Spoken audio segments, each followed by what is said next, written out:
Log into your Ownchat account and click on the Add Catalog option from the dashboard. Select the Set up FB Catalog and Collections via Google Sheets option and click on the Go to FB button to log into your Facebook Business Manager account.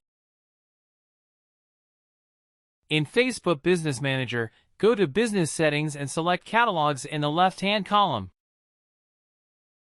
Click on the Add drop-down button and choose Create a new catalog.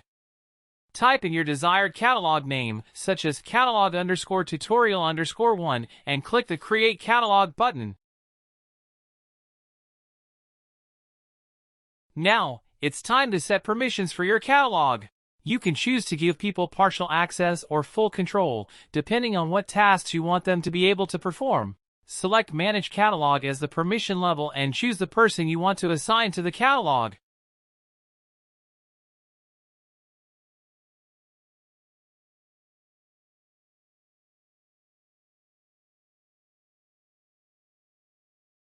To begin adding products, find your recently created catalog in the list of catalogs and select the Add Items button.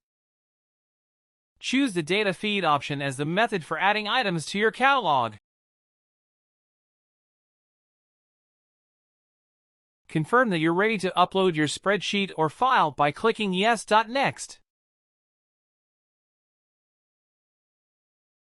Select the Use Google Sheets option as the method for uploading your file and enter the link to your Google Sheet that contains your product information.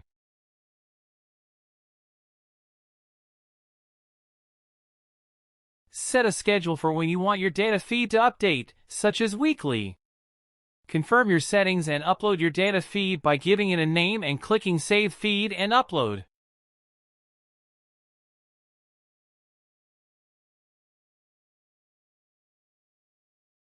Go to the Items section under the Catalog menu. Your products should now be added to your catalog using the data feed from your Google Sheets file. That's it!